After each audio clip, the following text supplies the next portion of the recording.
to start before I want to give a special thanks to Mr. Somesh sir. आज सबसे पहले टिग्नामेंट्री chapter के जो भी क्वेश्चन आए हुए हैं बोर्ड एग्जाम में उसको डिस्कस करेंगे। उससे पहले हम लोग जो भी फार्मूले हैं टिग्नामेंट्री चैप्टर से रिलेटेड उसको डिस्कस करते हैं, क्योंकि प्यारे बच्चों जो टिग्नामेंट्री चैप्टर के क्वेश्चन हैं वो सारे क्वेश्चन अगर आपके दिमाग में टिग्नामेंट्री से रिलेटेड जितने फार्मूले हैं अगर वो आपके दिमाग में हैं तो उसको काफ़ी इजीली सॉल्व कर सकते हैं और उसमें कहीं कठिनाई नहीं होती है। सारे क्वेश्चन इतने आसानी से सॉल्व होते हैं और खेलते कूदते हुए इसको सॉल्व कर सकते हैं। तो सबसे पहले मैं आपका बहुत ज़्यादा टाइम ना खर्च करते हुए सीधे पॉइंट पे आते हैं और हम लोग सीधे क्या क्या डिस्कस करना है उसके बारे में बताते हैं आपको।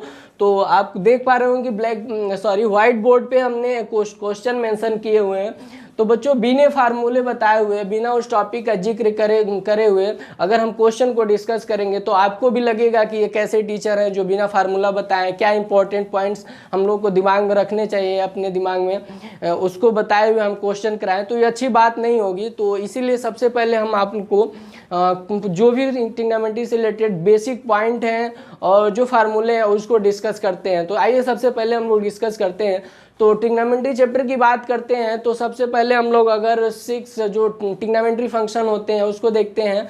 तो उसमें जो 6 टिग्नामेंट्री फंक्शन की बात करते हैं तो जो फर्स्ट होता है वो होता है साइन थीटा, सेकेंड होता है वो होता है cos theta, third one is tan theta, cot theta, sec theta and cosec theta. ये 6 टिग्नामेंट्री फंक्शन होते हैं जो इनकी खासियत ये होती है कि हमेशा ये राइट एंगल ट्रिंगल पे अप्लाई होते हैं, हमेशा ये राइट एंगल ट्रिंगल पे अप्लाई होते हैं और ये फॉर द एक्यूट एंगल के लिए अप्लाई होते हैं।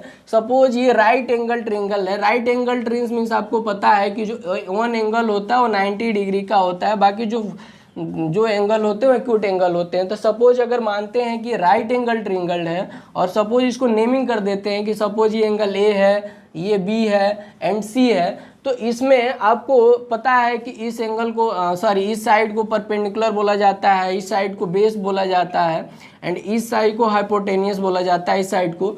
बट इसमें बच्चों समझने वाली बात ये है कि जो हाइपोटेनस होता है वो तो फिक्स रहता है, इसमें मेन समझने वाली बात ये है और यहीं से एग्जामिनर क्वेश्चन देता है जिसको आप गलती करते हैं। कहाँ पे गलती करते हैं और कैसे गलत कर जाते हैं इस बात को समझिए। देखिए इसमें यह हाइपोटेनस होता है और जनरली आपको हमेशा दिमाग में सेट कर लेते हैं कि जो स्ट्रेट में है, जो कॉलम के रूप में वो परपेंडिकुलर होगा और जो एज ए रो के रूप में जो ये दिख रहा है आपको ये बेस होगा। बट ऐसा होता नहीं है, कभी कभी कॉलम के रूप में दिखता है तो साइड, बस ये कभी कभी बेस कवर करता है। कैसे बेस का काम करता है इसको समझने का प्रयास करिए, क्योंकि यही इसमें लॉजिक है इसको समझने वाला।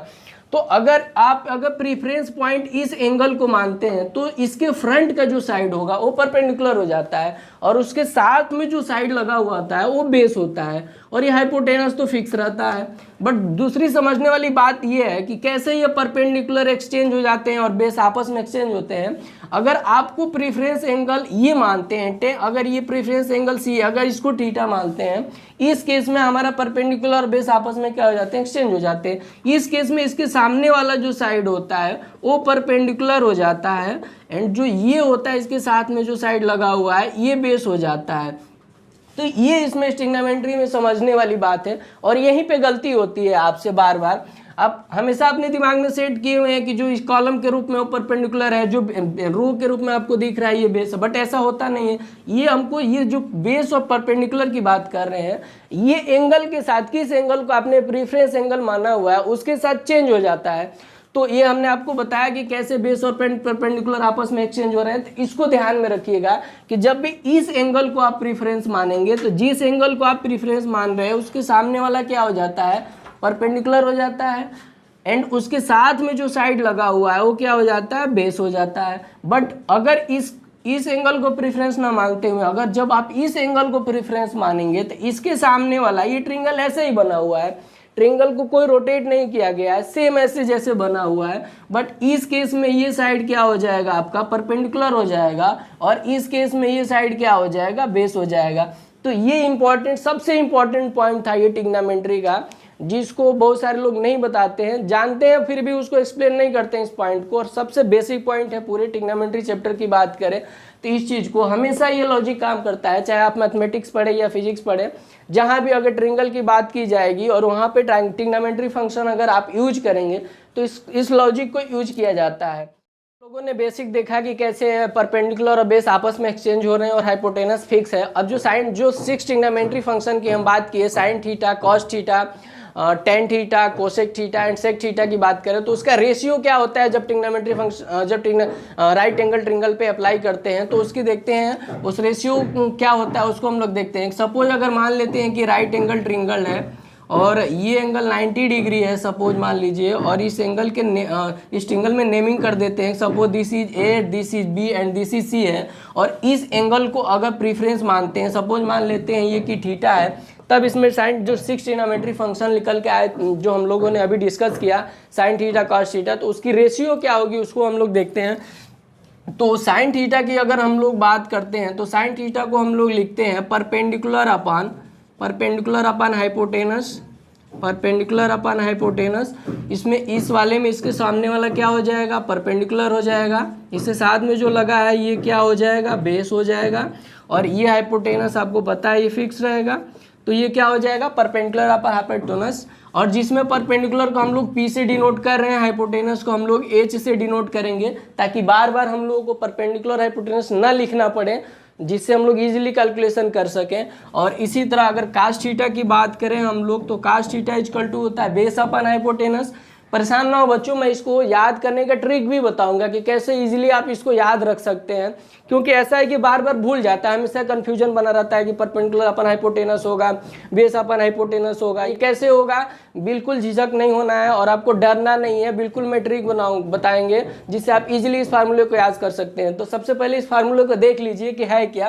कास थीटा की बात करें तो ये बेस अपन क्या होगा हाइपोटेनस होगा, तो ये क्या हो जाएगा, बेस अपन हाइपोटेनस हो जाएगा। इसमें हम लोग बेस को बी से डिनोट कर दे रहे हैं ताकि बार बार बेस ना लिखना पड़े, और हाइपोटेनस को आपको पता है ए से डिनोट कर रहे हैं। आपको यहाँ पे हम लिख दे रहे हैं, जिसे परपेंडिकुलर को हम लोगों ने पी से डिनोट कर दे रहे हैं, बेस को हम बी से डिनोट कर दे रहे हैं, एंड हाइपोटेनस को हम एच से डिनोट कर दे रहे हैं। मैंने ये नोटेशन इसलिए लिया है ताकि बार बार हम लोग को ये टर्म लिखना ना पड़े, इसलिए इस नोटेशन को हमने लिया हुआ है।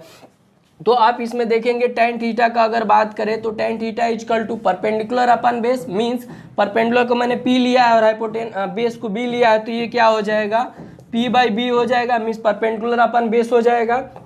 अगर इसी तरह हम अगर कॉट की बात करें तो कॉट थीटा की अगर बात करें तो ये बेस अपन परपेंडिकुलर होता है, तो बेस को हमने बी से डिनोट किया हुआ है, परपेंडिकुलर को पी से, तो ये क्या हो जाएगा, पी हो जाएगा, तो बेस अपन परपेंडिकुलर हो जाएगा। और उसके बाद क्या होता है आपका सेक थीटा होता है, तो सेक थीटा में क्या हो जाता है, बेस अपन हाइपोटेनस, मींस कास का उल्टा हो जाता है, कास का बेस अपन हाइपोटेनस है तो सेक का क्या हो जाता है, हाइपोटेनस अपन बेस हो जाता है, तो hypotenuse upon base means h upon b हो जाएगा।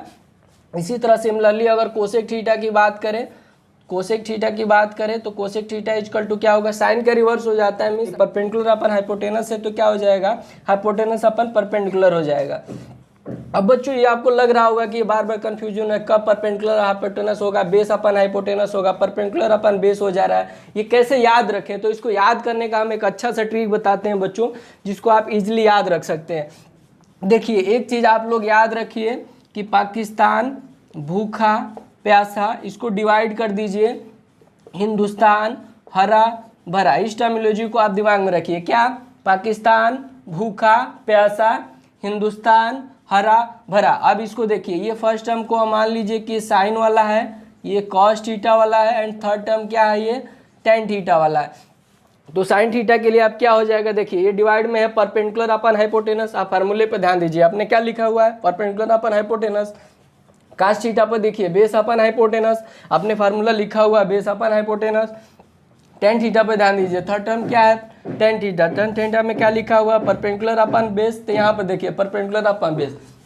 अब इसी का रिवर्स कर दीजिए, अब साइन थीटा का रिवर्स आपको पता है, जब कोसेक का लिखना होगा ये क्या हो जाएगा, इसको कोसेक ले लीजिए, ये कोसेक हो जाएगा, कोसेक थीटा, इसको क्या होगा सेक थीटा, और इसको क्या ले लीजिए आप, ये टेन है तो इसको कॉट ले लीजिए, तो जब कोसेक का लिखना होगा तो रिवर्स करते जाइए, अब नीचे से ऊपर से चले जाइए, मतलब डिनोमिनेटर को पहले लिखिए फिर न्यूमरेटर को लिखिए। तो एच अपन पी मीन्स हाइपोटेनस अपन परपेंडिकुलर, तो आपने कोसेक का लिखा हुआ है, देखिए यहाँ पे हाइपोटेनस अपन परपेंडिकुलर। सेक का जब लिखेंगे तो सेक का देखिए डिनोमिनेटर पहले लिखेंगे मीन्स हाइपोटेनस अपन बेस, तो आपने सेक का फार्मूला लिखा हुआ है, देखिए हाइपोटेनस अपन बेस। कॉट का लिखेंगे तो देखिए बेस अपन परपेंडिकुलर मीन्स देखिए कॉट का लिखा हुआ बेस अपन परपेंडिकुलर। तो आपको कितने आसानी से अगर इस टर्म को आप याद रखे हुए हैं तो कितने आसानी से ये सारे फार्मूले आप याद कर पा रहे हैं, इसको आप देख पा रहे हैं। हाँ तो बच्चों ये रहा कुछ इससे इंपॉर्टेंट जो भी फार्मूले थे ट्रिग्नोमेट्री रेशियो के, साथ में और भी कुछ फार्मूले हम लोग डिस्कस करते हैं, और जो बाकी फार्मूले हैं उसको डिस्कस करते हैं आप लोगों के साथ, और आपको बताएंगे कैसे अगर 3 ही फार्मूले अपने दिमाग में रखते हैं तो बाकी के 3 फार्मूले और आपको एक्स्ट्रा आपको फ्री में मिल जाएंगे। इसको आप ध्यान में देखिए, जैसे आपको ये देखिए फार्मूले आपने जो भी टीचर इस चैप्टर को पढ़ाया होगा जरूर उन्होंने पढ़ाया होगा, उसका प्रूफ भी किया होगा, और आपको इसको गूगल पे भी कहीं ढूंढेंगे तो मिल जाएगा। बस ट्रिग्नोमेट्री के क्वेश्चन जब आप सॉल्व करने जाएंगे तो सबसे ज़रूरी बात यह है कि ट्रिग्नोमेट्री के जो भी इससे रिलेटेड फार्मूले हैं उसको याद रखना बहुत ज़रूरी होता है। एंड अगर आप 10th स्टैंडर्ड में हैं तो आपसे अगर कोई भी कहीं भी जाते हैं तो आपसे अगर कोई क्वेश्चन पूछता है तो सब फर्स्ट ऑफ ऑल वो ट्रिग्नोमेट्री से ही रिलेटेड क्वेश्चन पूछता है। तो इसमें फर्स्ट फार्मूले आपको देखने को मिलता है कि अगर बात करें sin square theta plus cos square theta equal to क्या होता है 1 होता है। ये आपको प्रूफ कराया होगा जब इस चैप्टर को पढ़ रहे होंगे। सेकेंड फार्मूले की बात करें अगर तो इसमें आपको देखने को मिलेगा सेकेंड फार्मूले में कि यहीं से देखिए अगर साइन स्क्वायर थीटा की वैल्यू निकालना चाहेंगे तो देखिए कास स्क्वायर को राइट हैंड में ट्रांसफर करेंगे तो ये पॉजिटिव साइन है, राइट हैंड में जाएगा तो क्या हो जाएगा नेगेटिव साइन हो जाएगा। तो इसको आप क्या लिख सकते हैं sin square theta equal to 1 minus cos square theta. एक नया फार्मूला मिल गया आपको। अगर कॉस स्क्वायर थीटा की वैल्यू निकालनी हो देखिए तो साइन स्क्वायर को जब राइट हैंड साइड में ट्रांसफर करेंगे और ये साइन क्या है पॉजिटिव है तो राइट हैंड साइड में जाएगा तो क्या हो जाएगा निगेटिव हो जाएगा। तो थर्ड पॉइंट क्या हो जाएगा, थर्ड फार्मूला आपका क्या मिल जाएगा, अगर यहाँ से कॉस स्क्वायर थीटा की वैल्यू फाइंड आउट करना चाहेंगे तो यहाँ से क्या हो जाएगा 1 माइनस साइन स्क्वायर थीटा। तो बच्चों आपके बुक में ये तीनों फार्मूले लिखे गए होंगे एक साथ, जिसमें आपको तीनों याद रखने की जरूरत नहीं है, सिर्फ एक याद रखेंगे, 2 अपने आप आपको याद हो जाएंगे। कैसे, देखिए sin square theta plus cos square theta को दिमाग में रखिए और यहाँ से जो जिस कास थीटा की वैल्यू निकालना होगा साइन को इधर ट्रांसफर कर दीजिए, ये आपके बुक में लिखा होगा। तो cos square theta equal to क्या हो जाएगा 1 माइनस साइन स्क्वायर थीटा। अगर साइन स्क्वायर थीटा की वैल्यू लिखना है तो साइन कॉस को राइट हैंड में ट्रांसफर कर दीजिए तो क्या हो जाएगा 1 minus cos square to theta. तो ये आपका एक फार्मूला आपने दिमाग में रखा, 2 फार्मूले आपको इजीली क्या हो गए याद हो गए। इसी तरह आपको सेकेंड फार्मूला क्या दिमाग में रखना है, सेकेंड थिंग्स आपको पता है कि sec square theta minus tan square theta equal to क्या होता है 1 होता है। अब यहाँ से आपके बुक में इसी के साथ एक और फार्मूला निकाला होगा, ये थर्ड है, ये फोर्थ फार्मूला हो गया। यहाँ से अगर सेक थीटा की वैल्यू निकालना है तो देखिए राइट टेन स्क्वायर थीटा को राइट हैंड साइड में क्या कर दीजिए ट्रांसफर कर दीजिए। बस ध्यान दीजिए यहाँ पे नेगेटिव साइन है, राइट हैंड साइड में जाएगा तो क्या हो जाएगा पॉजिटिव हो जाएगा। तो इसको आप क्या लिख सकते हैं sec square theta equal to क्या हो जाएगा 1 प्लस टेन स्क्वायर थीटा। और यहाँ से अगर टेन स्क्वायर थीटा की वैल्यू अगर फाइंड आउट करना चाहते हैं तो देखिए टेन स्क्वायर थीटा को राइट हैंड साइड में ट्रांसफर करेंगे तो ये निगेटिव साइन है क्या हो जाएगा पॉजिटिव हो जाएगा, और 1 को लेफ्ट हैंड साइड में ट्रांसफर करेंगे तो ये पॉजिटिव साइन है तो क्या हो जाएगा निगेटिव हो जाएगा। तो यहाँ से ये 5वां फार्मूला बन गया। छठे फार्मूले की अगर बात करें तो यहाँ से क्या फार्मूला आपका बन जा रहा है tan square theta equal to sec square theta minus 1। तो ये 6 फार्मूले आपके बुक में लिखे गए होंगे। साथ में एक और फार्मूला आता है जिसको हम डिस्कस करते हैं cosec square theta minus cot square theta. यहाँ से भी 2 फार्मूले और निकल के आ सकते हैं। यहाँ से देखिए कोसेक स्क्वायर थीटा की वैल्यू फाइंड आउट करना है, कॉट को राइट हैंड साइड में ट्रांसफर कर दीजिए, ये माइनस साइन है राइट हैंड साइड में जाएगा तो पॉजिटिव हो जाएगा। तो ये क्या हो जाएगा cosec square theta equal to 1 plus cot square theta. And again जब कॉट स्क्वायर थीटा की वैल्यू यहाँ से फाइंड आउट करेंगे ये 6 नंबर हो जाएगा, ये 7 नंबर। तो ये कॉट स्क्वायर थीटा की वैल्यू फाइंड आउट करना है तो इसको राइट हैंड साइड में ट्रांसफर करेंगे तो ये निगेटिव साइन है पॉजिटिव हो जाएगा, और ये 1 है इसको लेफ्ट हैंड साइड में ट्रांसफर करेंगे तो ये देखिए पॉजिटिव साइन है ये क्या हो जाएगा नेगेटिव साइन हो जाएगा। तो यहाँ से अगर कॉट स्क्वायर थीटा की वैल्यू अगर लिखना चाहे तो क्या लिख सकते हैं कोसेक स्क्वायर थीटा माइनस 1। तो बच्चों आप देख पा रहे होंगे कि ये 7 फार्मूले आपके पास निकल के है, बट ये 7 याद रखने की आपको ज़रूरत नहीं है, बिल्कुल नहीं, और परेशान होने की भी ज़रूरत नहीं है कि कैसे याद रखेंगे। देखिए सिर्फ ये जो sine square theta plus cos square theta की वैल्यू जो है 1 है, इसको याद रखिए। उसके बाद second thing sec square theta minus tan square theta equal to 1 है, इसको याद रखिए। एंड जो थर्ड वन है वो cosec square theta minus cot square theta है, इसको याद रखिए। बच्चों फार्मूले को मैं काफ़ी थोड़ा सा फास्ट तरीके से डिस्कस कर रहा हूँ, क्योंकि हमको पता है कि इस फार्मूले को बहुत सारे बच्चे होंगे जो रट लिए होंगे, याद होगा, बट बहुत सारे ऐसे बच्चे होंगे जिनको नहीं अभी याद हुआ होगा। चाहे वो समझ रहे होंगे कि हम लोग गूगल से भी देख के लिख लेंगे कॉपी, बट लिख तो लेंगे बच्चों, इसको दिमाग में रखना है, इसलिए मैं इसको डिस्कस कर रहा हूँ ताकि आपके दिमाग में सेट हो जाए और इसका क्या इंपॉर्टेंस है इसको समझते हुए आप याद करने का प्रयास करें। अगर ना याद हो तो ट्रिक के साथ याद करें, क्योंकि अगर ट्रिक के साथ याद करेंगे तो आपको याद रहेगा, नहीं तो ये भूल जाएंगे। और ट्रिग्नोमेट्री के सारे क्वेश्चन इसी फार्मूले पे बेस्ड होते हैं, कुछ भी अलग से इसमें दिमाग लगाने की जरूरत नहीं होती है।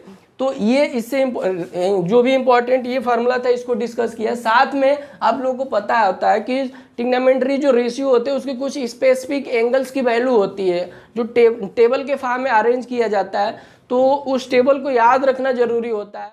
हम आपको बताते हैं कि जो ट्रिग्नोमेट्री रेशियो की जो सम स्पेसिफिक वैल्यू जो डिफाइंड होती है, आपके बुक में देखेंगे तो डिफाइन क्या होगा, टेबुलर फॉर्म में होती है, तो उसको याद रखना बहुत ज़रूरी होता है। तो हम आपको बताएंगे ट्रिक के साथ कि उसको कैसे याद रखेंगे, क्योंकि उसके बिना काम चलने वाला नहीं है आपका।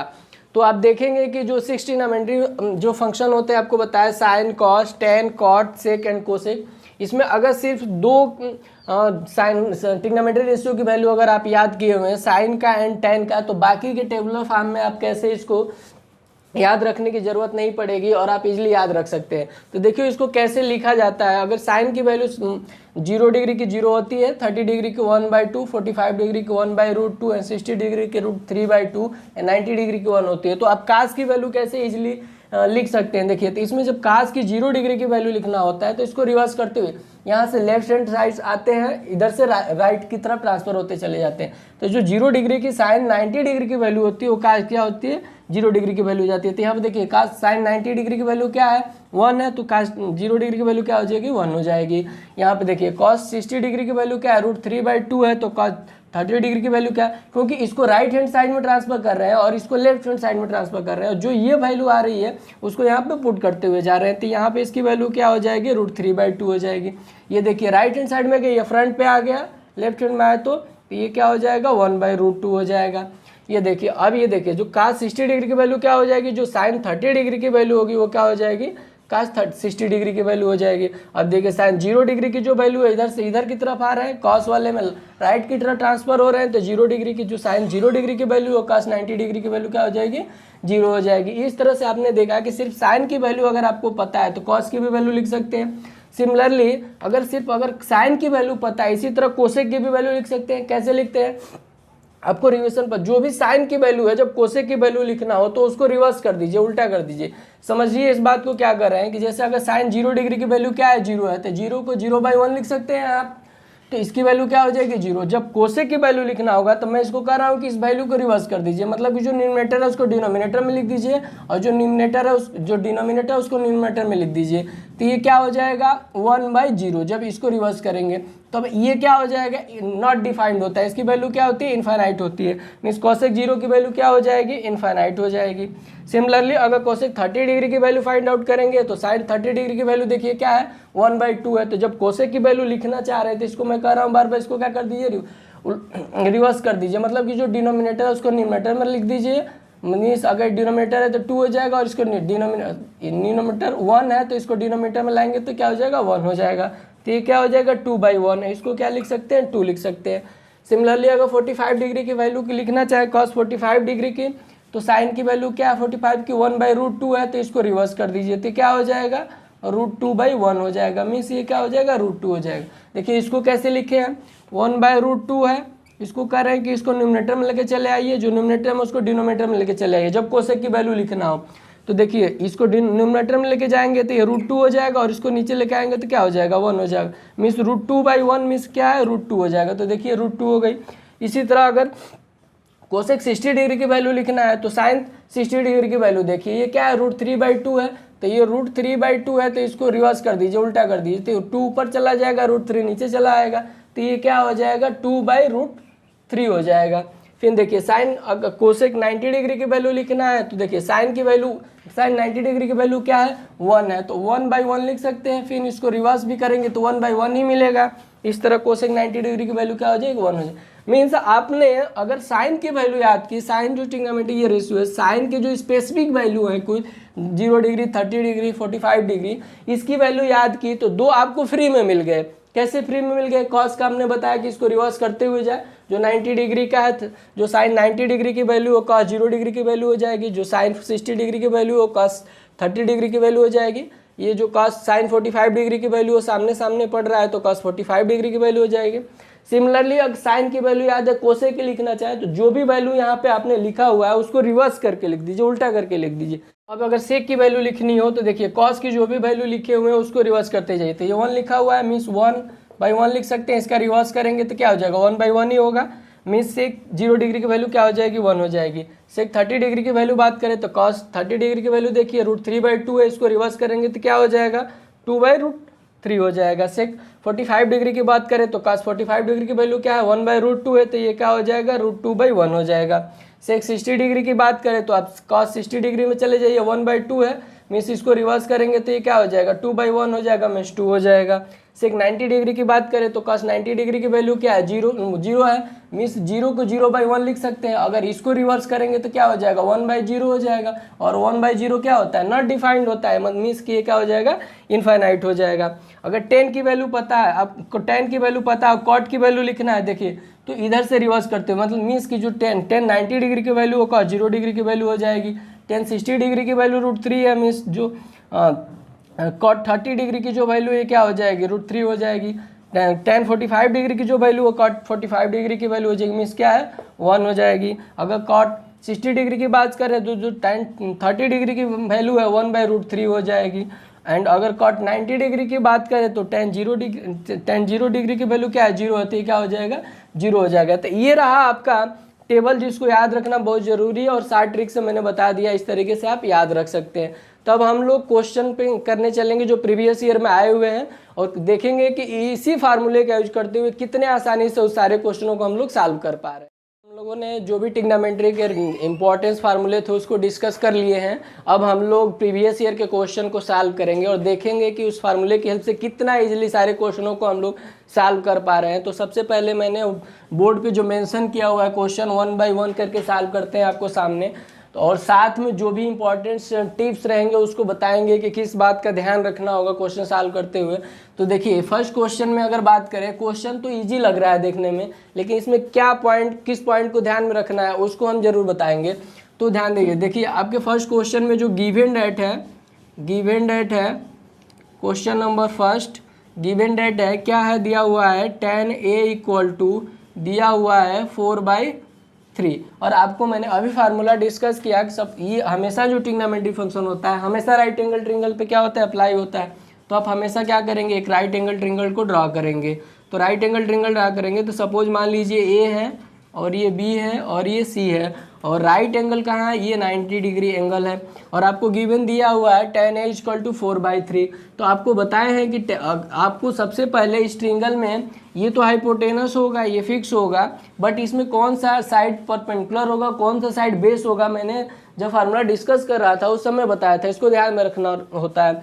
तो अगर इस एंगल को अगर हम प्रीफरेंस मानेंगे तो ये सामने वाला क्या हो जाएगा साइड परपेंडिकुलर हो जाएगा, और ये वाला साइड क्या हो जाएगा बेस हो जाएगा। तो देखिए tan a दिया हुआ है 4/3, मतलब कि इस एंगल को इन्होंने प्रीफरेंस माना हुआ है, मीन्स ये साइड क्या हो जाएगा 4 हो जाएगा, और ये साइड क्या हो जाएगा आपका 3 हो जाएगा। और आपको वैल्यू किसकी फाइंड आउट करनी है, सेक की वैल्यू फाइंड आउट करनी है। तो सेक की वैल्यू फाइंड आउट करनी है तो आपको पता है सेक का फार्मूला मैंने डिस्कस किया क्या होता है, कॉस का होता है बेस अपन हाइपोटेनस, तो सेक का क्या हो जाएगा hypotenuse upon base. Hypotenuse upon base means हमको हाइपोटेनस की वैल्यू अगर पता रहेगी तभी हम इसकी वैल्यू फाइंड आउट कर सकते हैं। तो इसके लिए हम लोग क्या करेंगे पाइथागोरस थ्योरम का यूज करेंगे इस थ्योरम में। तो अकॉर्डिंग टू पाइथागोरस थ्योरम हम लोग क्या कर सकते हैं ना, यूजिंग पाइथागोरस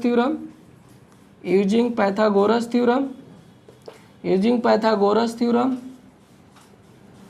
हम लोग क्या जानते हैं हाइपोटेनस के स्क्वायर इक्वल टू परपेंडिकुलर के स्क्वायर प्लस बेस के स्क्वायर। ठीक, परपेंडिकुलर की वैल्यू दी हुई है 4, ये क्या हो जाएगा 4 का स्क्वायर प्लस बेस की वैल्यू क्या दी हुई है 3, मीन्स ये क्या हो जाएगा 3 का स्क्वायर, मीन्स 4 का स्क्वायर करेंगे तो ये क्या हो जाएगा 16 प्लस 3 का स्क्वायर करेंगे तो ये क्या हो जाएगा 9। ये हाइपोटेनस का स्क्वायर। देखिए इम्प्लाइज डेट आपको लगाना होता है हमें जब भी क्वेश्चन आप सॉल्व करेंगे, this implies that and this implies that hypotenuse square equal to 16 plus 9 ये क्या हो जाएगा 25, एंड जब इसका स्क्वायर है राइट हैंड साइड में ले जाएंगे तो रूट में हो जाएगा, तो रूट 25 की वैल्यू क्या हो जाएगी 5 हो जाएगी, तो इसको लिख सकते हैं 25। देखिए इसको कैसे लिखा गया इसको समझिए, ये एच स्क्वायर है इक्वल टू क्या है 25 है। जब स्क्वायर को राइट हैंड साइड में ट्रांसफर करेंगे तो ये क्या हो जाएगा रूट में हो जाएगा 25, और 25 को आप क्या लिख सकते हैं 5 इंटू क्या लिख सकते हैं 5 लिख सकते हैं। अब ये डबल है, जब रूट से बाहर निकालेंगे तो एक 5 बाहर निकल के आएगा, ये आपको पता है, तो ये क्या हो जाएगा 5।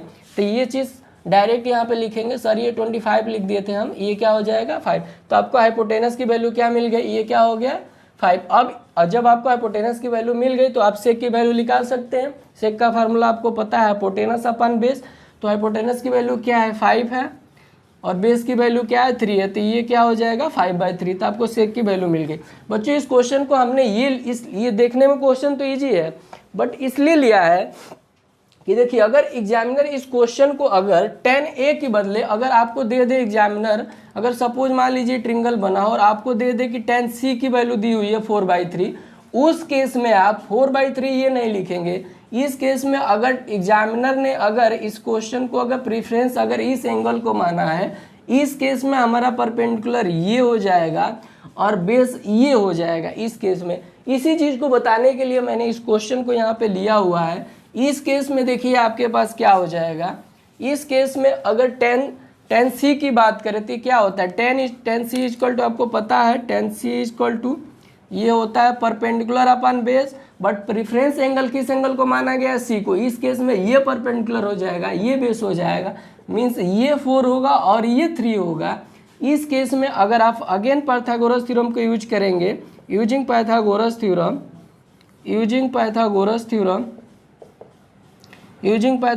थ्योरम आपको क्या मिलेगा, हाइपोटेनस के स्क्वायर इक्वल टू बेस के स्क्वायर प्लस परपेंडिकुलर के स्क्वायर। तो आपका परपेंडिकुलर क्या है 3 है, 3 का स्क्वायर प्लस बेस इस केस में क्या है 4 का स्क्वायर है। तो इस केस में आप अगर ऐड करेंगे तो क्या होगा, ये क्या हो गया 16, 3 का स्क्वायर करेंगे तो क्या हो जाएगा 9, ये हाइपोटेनस का square, this implies that also यहाँ भी this implies that and this implies that hypotenuse square equal to 16 plus 9 ये क्या हो जाएगा 25 हो जाएगा। ये स्क्वायर है राइट हैंड साइड में लेके जाएंगे तो रूट में हो जाएगा, मीन्स इसको लिख सकते हैं h equal to root 25, means h equal to क्या हो जाएगा 5। तो ये आपका हाइपोटेनस की वैल्यू निकल के आ गई 5। अब आपको क्या लिखना है, अब सेक सी की वैल्यू लिखना है। अब यहाँ पे अगर क्वेश्चन थोड़ा सा मैं इसको बना दिया हूँ, अब यहाँ पे आपसे सेक ए की वैल्यू नहीं पूछ रहा है, एग्जामिनर ने इस बार सेक सी की वैल्यू अगर पूछ लिया है, इस केस में आपको फार्मूले तो वही रहेगा, सेक सी इक्वल टू फार्मूला, सेक का फार्मूला हमेशा वही रहेगा हाइपोटेनस अपन बेस, हाइपोटेनस अपन क्या हो जाएगा बेस। तो इस केस में हाइपोटेनस की वैल्यू क्या है 5 है, बट सेक सी की वैल्यू पूछा और इस केस में आपका बेस ध्यान रखने वाला होगा कि क्या है 3 है, तो ये क्या हो जाएगा 5/3। तो ये पॉइंट था जिसको दिमाग में रखना होगा कि देखना होगा कि एग्जामिनर ने किस एंगल को प्रीफरेंस एंगल लिया हुआ है, उस हिसाब से उस साइड को आप परपेंडिकुलर एंड बेस को क्या करेंगे चूज करेंगे। नंबर फर्स्ट देखा, अब क्वेश्चन नंबर सेकंड डिस्कस करते हैं। क्वेश्चन नंबर सेकंड आपके सामने है, गिवन दिया हुआ है, क्या दिया हुआ है sine theta minus cos theta equal to क्या दिया हुआ है 0। अब हमको फाइंड आउट करनी है किसकी value, sine to the power theta plus cos power 4 to theta, इसकी वैल्यू फाइंड आउट करनी है। देखिए this implies that sine theta equal to क्या हो जाएगा cos theta, and this implies that sine theta divided by cos theta, जब इसको multiply denominator में लेके जाएंगे तो ये क्या हो जाएगा 1, and this can be written sine theta upon cos theta की वैल्यू क्या होती है टेन थीटा इक्वल टू 1। और किसकी अगर टेन थीटा में साइन ट्रिग्नोमेट्री रेशियो की टेबल जो अभी हम लोगों ने डिस्कस किया उसमें देखेंगे कि किस टेन की कितने डिग्री की वैल्यू 1 होती है, तो यहाँ पे देखेंगे कि टेन 45 डिग्री की वैल्यू जो होती है वो क्या होती है 1 होती है। तो 1 की जगह हम लोग क्या लिख सकते हैं tan 45 degree. Means this implies that tan 45 degree tan theta equal to tan 45 degree होगा।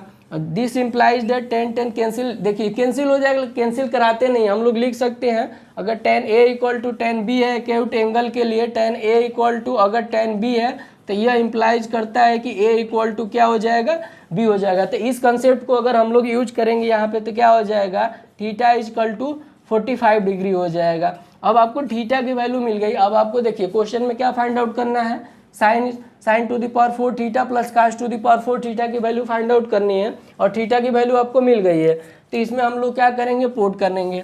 तो अगर इसमें पुट करेंगे तो sine to the power 4 theta के प्लेस पे हम लोग क्या करेंगे, 45 डिग्री पुट करेंगे, plus cos to the power 4 theta की जगह पर क्या करेंगे, 45 डिग्री पुट करेंगे। अब देखिए साइन 45 डिग्री की वैल्यू भी पता है आपको, कास 45 डिग्री की वैल्यू पता है। तो दिस इम्प्लाइज डेट, देखिए साइन 45 डिग्री की वैल्यू क्या होती है, 1/√2, ये क्या हो जाएगा पावर 4, प्लस कास 45 डिग्री की वैल्यू क्या होती है 1/√2, ये क्या हो जाएगा पावर 4। अब ये देखिए सिर्फ कैलकुलेशन बच गया, मीन्स 1/रूट के पावर 4 है, इसका मतलब क्या है कि 1/√2 4 टाइम्स है, मीन्स इसको क्या लिख सकते हैं 1/√2 multiplied by 1/√2 multiplied by 1/√2 multiplied by 1/√2। Similarly यह भी टर्म अगर 1/√2 का पावर 4 है, यह भी 4 टाइम्स होगा, means 1/√2 multiplied by 1/√2 multiplied by 1/√2 1/√2 ये हो जाएगा। अब देखिए जब भी जो रूट से आउट बाहर निकालना हो, अगर इस तरह की क्वांटिटी लिखी हुई है √2 मल्टीप्लाइड बाय √2, तो इसको आप क्या लिख सकते हैं 1/2 इंटू 2 इसको रूट में लिख सकते हैं। और यहाँ से रूट से बाहर निकालना होता है तो इसको एक क्वांटिटी को क्या करेंगे बाहर निकालेंगे, मीन्स केवल 2 बाहर निकल के आएगा। तो इसके से देखेंगे तो क्या हो जाएगा, आपको मिलेगा 1/2, और यहाँ से इन दोनों को अगर साथ में लेके देखेंगे तो आपको क्या मिलेगा 1/2, प्लस सिमिलरली यहाँ से भी यही कंसेप्ट लगेगा, तो ये भी हो जाएगा 1/2 मल्टीप्लाइड बाय 1/2। अब इसको मल्टीप्लाई करिए, दिस इम्प्लाइज होगा 1/4, प्लस इसको मल्टीप्लाई करिए 1/4, और इसको एलसीएम लेंगे, डिनोमिनेटर में सेम है तो डिनोमिनेटर को क्या करते हैं सेम एज ऐड कर देते हैं, मीन्स 1 + 1/4 हो जाएगा, 1 + 1 क्या हो जाएगा 2 हो जाएगा, डिवाइडेड बाय 4 हो जाएगा। अब इसको देखिए कैंसिल होगा, 2 1 = 2, 2 2 = 4, मीन्स 1/2 होगा। तो आपके पास जो ये sine to the power 4 theta plus cos to the power 4 theta की जो वैल्यू हम लोग निकल के आ गई 1/2 निकल के आ गई, means sine to the power 4 theta plus cos to the power 4 theta की वैल्यू जो हम लोग को निकल के आ गई 1/2। देख पा रहे हैं बच्चों कितने इजीली हम लोग सॉल्व कर पा रहे हैं, अगर आपके सारे फार्मूले ट्रिग्नोमेट्री के आपके दिमाग में है। हम लोग क्वेश्चन नंबर 3 को डिस्कस करते हैं। बच्चों ये सारे क्वेश्चन आपके बोर्ड एग्जाम में आए हुए हैं, इसलिए इसको हल्के में ना लीजिएगा। तो क्वेश्चन नंबर 3 आप बोर्ड पे देख पा रहे होंगे क्या है। क्वेश्चन नंबर 3 की अगर बात करें तो ये दिया हुआ है 2 tan 30 degree divided by 1 - tan square 30 degree. तो ये दिया हुआ है आपको गिवन डेट में आपको दिया हुआ है क्वेश्चन में 2 tan 30 degree divided by 1 - tan square 30 degree, और tan 30 की आपको वैल्यू पता है 2 मल्टीप्लाइड बाय tan 30 डिग्री की वैल्यू क्या होती है 1/√3। बच्चों जब भी आप क्वेश्चन सॉल्व करेंगे उसको राइट हैंड साइड में आपको मेंशन करना होता है कि ये जो 1/√3 लिखा है आपने कहाँ से लिखा है। तो tan 30 डिग्री की वैल्यू मैंने अभी टेबल बनाया था तो उसमें बताया, याद रखना, इसीलिए मैंने बताया बच्चों की टेबल की वैल्यू याद रखना क्यों जरूरी है, क्योंकि उसको हर जगह आपको यूज करना पड़ रहा है बार बार। तो आप अगर क्वेश्चन सॉल्व करेंगे अगर नहीं याद रहेगा तो बार बार आप उसको क्या करेंगे बुक खोलेंगे देखेंगे, तो उससे अच्छा है कि क्यों ना हम याद कर लें। तो tan 30 की वैल्यू क्या है 1/√3। इसको देखिए डिवाइड होगा 1 माइनस ये देखिए tan स्क्वायर 30 डिग्री है, मीन्स 1/√3 का क्या हो जाएगा स्क्वायर हो जाएगा। अब इसको अगर फर्दर हम लोग कैलकुलेट करेंगे तो देखिए इसको क्या लिख सकते हैं 2/√3 माइनस डिवाइडेड बाई 1 देखिए 1 का स्क्वायर करेंगे तो 1 हो जाएगा। और ये कहीं भी अगर 1/√3 है, देखिए इस वाले टर्म को जरा समझने का प्रयास करिए कि कहीं भी अगर a/b का होल स्क्वायर लिखा हुआ है तो इसको आप क्या लिख सकते हैं a² divided by b²। Similarly अगर इस टर्म को अगर आप लिखना चाहेंगे, अगर 1/√3 लिखा हुआ और ये होल का स्क्वायर लिखा हुआ है, इस टर्म का यहाँ कंसेप्ट का यूज करिए तो ये क्या हो जाएगा 1 का स्क्वायर डिवाइडेड बाई √3 का स्क्वायर। तो 1 का स्क्वायर करेंगे तो क्या हो जाएगा 1 हो जाएगा, एंड √3 का स्क्वायर करेंगे तो देखिए स्क्वायर से रूट क्या हो जाएगा कैंसिल हो जाएगा, तो 1/3 हो जाएगा। तो यहाँ पे ये क्या हो जाएगा 1/3 हो जाएगा, यहाँ पे 1/3 हो जाएगा। अब देखिए इसको कैलकुलेट करिए तो इसको कैलकुलेट करेंगे तो ये क्या हो जाएगा 2/√3 डिवाइडेड बाई, देखिए इसका एलसीएम लेंगे तो 3 - 1, इसको क्या लिख सकते हैं 3 - 1 डिवाइडेड बाई 3, मीन्स इसको अगर फर्दर कैलकुलेट करते हैं तो ये क्या हो जाएगा 2/√3 डिवाइडेड बाई 3 - 1 क्या हो जाएगा 2/3। बच्चों देखो इसलिए मैंने इस क्वेश्चन को लिया कि मुझे एक कंसेप्ट बताना था। देखो यहाँ पे क्या कंसेप्ट बताना है कि कहीं भी अगर a/b डिवाइडेड बाई c/d के फॉर्म में आपको लिखना है, लिखा हुआ है कहीं भी, इसको एक बार समझ लीजिए अच्छे से। और यहाँ बहुत बच्चे गलती करते हैं, ये टर्मिनोलॉजी बहुत समझना आपके लिए ज़रूरी है कि कहीं भी अगर a/b डिवाइडेड बाई c/d के टर्म में लिखा हुआ है तो आप क्या करते हैं, देखिए इस टर्म को न्यूमरेटर में लेके चले जाते हैं और इस टर्म को डिनोमिनेटर में लेके चले आते हैं।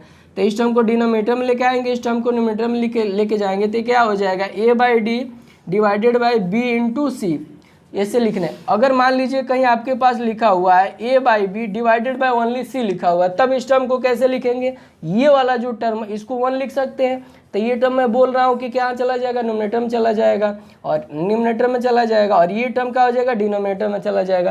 तो इसको क्या लिख सकते हैं a multiplied by 1 b multiplied by c। Again इस टर्म को देखिए, अगर कहीं भी आपके पास ऐसे लिखा हुआ है a डिवाइडेड बाई c/d, इस टर्म को लिखा हुआ है तो इसको लिख सकते हैं a/1। मैं बोल रहा हूँ कि इस टर्म को हमेशा आप क्या कर दीजिए न्यूमरेटर में ट्रांसफर कर दीजिए, इस टर्म को हमेशा क्या कर दीजिए डिनोमिनेटर में ट्रांसफर कर दीजिए। तो इसको क्या लिख सकते हैं a multiplied by d divided by 1 multiplied by c। तो इस सारे कंसेप्ट का दिमाग में रखना बहुत जरूरी है, क्योंकि इसीलिए इस क्वेश्चन को मैंने लिया हुआ है। ये क्वेश्चन कठिन नहीं है, इसमें तो 30 डिग्री की वैल्यू पुट कर देंगे, कैलकुलेट हो जाएगा। बस ये जो टर्म निकल के आता है, और जहाँ पे बच्चे हमेशा गलती करते हैं, इस टर्म को समझाने के लिए मैंने इस क्वेश्चन को लिया हुआ है। तो अगर इस चीज़ को आप समझ गए तो इस क्वेश्चन को सही कर ले जाएंगे। अगर इस टर्म को नहीं समझे हुए हैं तो आप जानते हुए 30 डिग्री की वैल्यू जानते हुए भी क्वेश्चन ईजी है फिर भी आप गलत करके चले आएंगे एग्जाम में। तो इसीलिए मैंने इस क्वेश्चन को लिया हुआ है। तो अब देखिए इस टर्म का अगर कंसेप्ट का यूज करेंगे तो ये क्या हो जाएगा, ये क्वांटिटी जो नीचे लिखी हुई है न्यूमरेटर में मल्टीप्लाई हो जाएगी, और ये क्वांटिटी क्या हो जाएगी डिनोमिनेटर मल्टीप्लाई हो जाएगी। तो इस क्वांटिटी को क्या लिख सकते हैं 2 मल्टीप्लाइड बाई 3 डिवाइडेड बाई 2√3 हो जाएगा। अब देखिए ये 2 और 2 क्या हो जाएगा आपका कैंसिल हो जाएगा।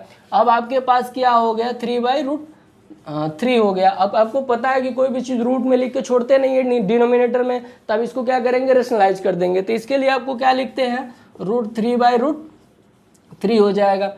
तब इसको क्या लिख सकते हैं 3 मल्टीप्लाइड बाई √3। अब देखिए ये क्वांटिटी जो लिखी हुई है √3 इंटू √3 लिखी हुई है। अब आपको पता है कि कोई भी quantity a multiplied by into a लिखा हुआ है तो इसको आप लिख सकते हैं रूट में a इंटू ए। जब इसे आप रूट से बाहर निकालेंगे तो आपको पता है एक क्वांटिटी सिर्फ बाहर निकल के आती है।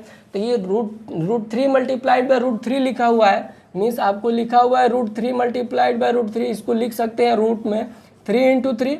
अब इसे रूट से बाहर निकालेंगे तो एक क्वांटिटी बाहर निकल के आएगी, मीन्स 3 निकल के आएगा। तो ये क्या हो जाएगा 3। अब आपको ये क्या हो जाएगा 3 कैंसिल हो जाएगा। तो आपके पास बचा क्या ये √3 बचा। अब टेबल में देखेंगे कि किसकी वैल्यू √3 होती है, तो आपको पता है कि tan 60 डिग्री की वैल्यू क्या होती है √3 होती है। तो आप यहाँ से आप क्या लिख सकते हैं, यहाँ से आप लिख सकते हैं ये देखिए अब आपकी वैल्यू क्या निकल के आई आपके पास 2 tan 30 degree divided by 1 minus tan square 30 degree equal to आपके पास रिजल्ट क्या आया √3 आया। और √3 किसकी वैल्यू होती है tan 60 डिग्री की वैल्यू होती है। तो ये आपका आंसर आया। और ब्रैकेट में बच्चों आप लोग दिखा देंगे कि tan 60 डिग्री इक्वल टू क्या होता है √3 होता है। तो ये रहा थर्ड का आंसर। नंबर अब हम लोग 4 देखते हैं। क्वेश्चन नंबर 4 क्या है, ये गिवन डेट है कि हम लोग को फाइंड आउट करना है value sin 31 degree divided by cos 59 degree. देखिए इसमें क्या है कि sin 31 डिग्री डिवाइडेड बाई, देखिए बच्चों आपको एक फार्मूला होगा कहीं भी अगर sin 90 डिग्री माइनस थीटा लिखा हुआ है तो इसको क्या लिख सकते हैं आप cos थीटा। सिमिलरली अगर ऐसे ही आप देखेंगे tan 90 माइनस थीटा लिखा हुआ है तो ये क्या हो जाएगा cot थीटा। तो ये इस फार्मूले का इसमें हम लोग यूज करेंगे। तो अब इसमें देखिए आप लोग cos 59 डिग्री लिखा हुआ है, इसको आप लोग क्या लिख सकते हैं cos 90 माइनस 31 डिग्री, ठीक, इसको ऐसे लिख सकते हैं। फिर ये क्या again sin 31 degree divided by, अब देखिए अब इसको फार्मूला आपको पता है कि cos 90 माइनस अगर थीटा है तो ये क्या हो जाता है साइन थीटा। इस फार्मूले को अगर यूज करेंगे तो इसमें ये काश 90 माइनस थीटा, थीटा की जगह पे यहाँ पे क्या है 31 डिग्री, तो यहाँ पे आपको क्या हो जाएगा 31 डिग्री, और ये कैंसिल आउट हो जाएगा तो ये क्या हो जाएगा 1 हो जाएगा। तो अगर आपको फार्मूले याद है ट्रिग्नोमेट्री के तो कितने इजीली प्रीवियस ईयर के क्वेश्चन आए हुए हैं जो भी बोर्ड एग्जाम में उसको आप सॉल्व कर पा रहे हैं। बच्चों एक लास्ट क्वेश्चन आपको बताने जा रहा हूँ, बहुत ही इंपॉर्टेंट है क्वेश्चन, और इसको अक्सर बच्चे रट लेते हैं, तो इसको रटने की जरूरत नहीं है, इसको समझने की जरूरत है। बच्चों क्वेश्चन नंबर 5 अब हम लोग डिस्कस करने जा रहे हैं। देखिए बहुत ही इंपॉर्टेंट रिलेशन है, इसको रटने की जरूरत नहीं है। अक्सर इस क्वेश्चन को इस तरह के क्वेश्चन को बच्चे क्या करते हैं रट लेते हैं। तो इसको देखो कैसे सॉल्व करते हैं, जरा इसको ध्यान से समझना, क्योंकि अभी तक में जो क्वेश्चन डिस्कस किए थे सारे लगभग ईजी थे थोड़े, बट उसमें से थोड़ा सा ये डिफिकल्ट पड़ेगा आपको। तो देखो इसको कैसे सॉल्व करते हैं। देखो tan 1 degree multiplied by tan 2 degree plus multiplied by tan 3 degree dot dot ऐसे करते हुए tan 89 डिग्री तक जा रहा है, तो इसकी वैल्यू क्या होगी इसको फाइंड आउट करना है। क्वेश्चन देखिए find the value of this, इसकी वैल्यू हम लोग को क्या करना है फाइंड आउट करना है। तो इसको हम लोग क्या लिख सकते हैं, देखिए this implies that tan 1 degree multiplied by tan 2 degree multiplied by tan 3 degree, ऐसे डॉट डॉट करते हुए जाएंगे तो बीच में आएगा tan 44 degree multiplied by tan 45 degree multiplied by tan 46 degree multiplied by tan 47 degree dot dot dot ऐसे अगर लिखते हुए जाए हम लोग तो tan 87 degree tan 88 degree tan multiplied by tan 89 degree, ये निकल के आएगा। और देखिए अब इसमें ध्यान देने वाली बात ये है कि आपको tan 45 डिग्री की वैल्यू पता है, tan 45 डिग्री की वैल्यू अभी मैंने डिस्कस किया कि 1 होती है।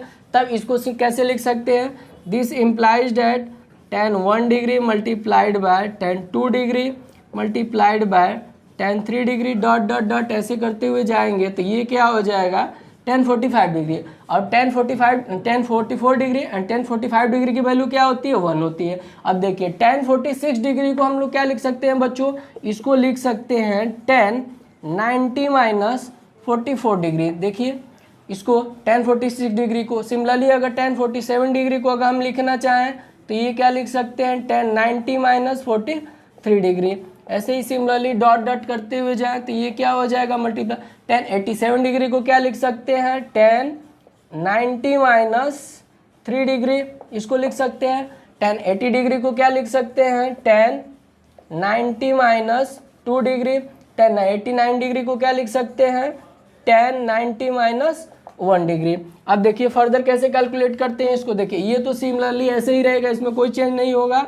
This implies that tan 1 degree multiplied by tan 2 degree multiplied by tan 3 degree dot dot dot ये होगा tan 44 डिग्री मल्टीप्लाइड बाय 1 तो रहेगा ही, प्लस देखिए यहाँ पे एक कंसेप्ट फार्मूले का यूज करेंगे। अभी मैंने बताया कि इस फार्मूले को यूज करेंगे यहाँ पे कि tan 90 माइनस अगर थीटा लिखा हुआ है तो ये क्या हो जाता है cot थीटा हो जाता है। ये फार्मूला है आपके बुक में दिया हुआ है, मैंने इसको बताया भी। तो ये क्या हो जाएगा tan 90 minus theta equal to cos theta. तो अगर इस फार्मूले का अगर यहाँ पे यूज करेंगे तो यहाँ पे ध्यान दीजिए tan 90 माइनस थीटा लिखा हुआ है मतलब कि 43 डिग्री लिखा हुआ है, तो थीटा की जगह पे ये क्या है 43 डिग्री लिखा हुआ है। तो ये क्या हो जाएगा, और ये देखिए tan 90 माइनस 44 डिग्री, यहाँ पे थीटा की जगह क्या है 44 है। tan 90 माइनस थीटा क्या होगा cot theta, means tan 90 minus theta means cot 44 degree हो जाएगा। ये क्या हो जाएगा 44 डिग्री हो जाएगा। सिमिलरली इस फार्मूले का यहाँ पे यूज करेंगे tan 90 माइनस थीटा, थीटा की जगह क्या है 43 डिग्री मीन्स cot 43 डिग्री हो जाएगा। ये क्या हो जाएगा cot 43 डिग्री हो जाएगा। डॉट डॉट ऐसे ही चलता हुआ चला जाएगा। यहाँ पे देखिए tan 90 माइनस ये 3 डिग्री लिखा हुआ है, फिर अगेन इस फार्मूले का यूज करिए tan 90 minus theta equal to क्या हो गया cot थीटा हो गया। और थीटा की जगह पे यहाँ पे क्या दिया हुआ है 3 दिया हुआ है, तो ये क्या हो जाएगा cot 3 डिग्री हो जाएगा। सिमिलरली ये क्या हो जाएगा cot 2 डिग्री हो जाएगा, और ये क्या हो जाएगा cot 1 डिग्री हो जाएगा। अब देखिए ये इसको अगर फर्दर कैलकुलेट करें तो ये क्या हो जाएगा tan 1 degree multiplied by tan 2 degree multiplied by tan 3 degree dot dot dot tan ये क्या हो जाएगा tan 44 डिग्री। अब ये देखिए आपको एक फार्मूला पता है कि tan थीटा इजकल टू क्या होता है 1/cot थीटा होता है। और इसी को क्या लिख सकते हैं, इसको इधर लेके चले जाइए, इसको इधर लेके चले आइए, तो इसको आप क्या लिख सकते हैं cot theta equal to 1/cot tan theta, मतलब जो कॉट में लिखा हुआ वो tan के फॉर्म में लिखना चाहे तो 1/tan थीटा के फॉर्म में हो जाएगा। तो इसको ध्यान दीजिए, अगर कॉट 45 डिग्री लिखा हुआ है और इसको इस कंसेप्ट का यूज करें, थीटा की जगह पे क्या है 44 डिग्री लिखा हुआ है, तो अगर इसको tan के फॉर्म में लिखना चाहे तो 1/tan थीटा के फॉर्म में लिखेंगे, तो ये क्या हो जाएगा 1/tan 45 डिग्री। सिमिलरली ये क्या हो जाएगा 1/tan 43 डिग्री। सिमिलरली ये डॉट डॉट करते हुए आएंगे तो ये क्या हो जाएगा 1/tan 3 degree multiplied by 1/tan 2 degree multiplied by cot 1 लिखा हुआ है तो क्या हो जाएगा 1/tan 1 डिग्री। अब ध्यान दीजिए बच्चों, देखिए tan 1 डिग्री यहाँ से ये क्या हो जाएगा, ये 1 में है और ये tan 1 डिग्री, ये क्या हो जाएगा इससे कैंसिल आउट हो जाएगा। सिमिलरली tan 2 डिग्री को देखिए 1/2 है तो ये क्या हो जाएगा कैंसिल आउट हो जाएगा। tan 3 है तो यहाँ से क्या हो जाएगा, इसी तरह सारे टर्म आपके कैंसिल हो जाएंगे तो आपके पास लास्ट में रिजल्ट क्या बचेगा 1 बचेगा और यही आपका आंसर होगा। तो बच्चों इस तरह के जो भी क्वेश्चन है उसको याद करना नहीं चाहिए, आपको कंसेप्ट का यूज करिए और जो भी फार्मूले हैं उसको दिमाग में रखिए। होप कि ये लेक्चर आपको समझ में आया होगा। आपको जो भी नेक्स्ट फ्यूचर में प्रॉब्लम होती है, जिस चैप्टर से जिस टॉपिक को डिस्कस करना हो, कमेंट बॉक्स में या जो गूगल केमिस्ट्री का जो चैट बॉक्स है उस पर आप अपना कमेंट भेज सकते हैं और जो भी क्वेश्चन हो आपको प्रॉब्लम होगी किसी भी चैप्टर से रिलेटेड आप वहाँ पे डाल दीजिए, हम लोग उस क्वेश्चन का सलूशन देने का प्रयास करेंगे, क्योंकि ये सीरीज बोर्ड एग्जाम को देखते हुए आप ही के लिए लाई गई है। तो आप सभी का गूगल केमिस्ट्री पे स्वागत है और आपको हम अपने तरफ से धन्यवाद देना चाहते हैं और आशा करते हैं कि आप हमारी वीडियो को लाइक करेंगे एंड शेयर करेंगे। Thank you.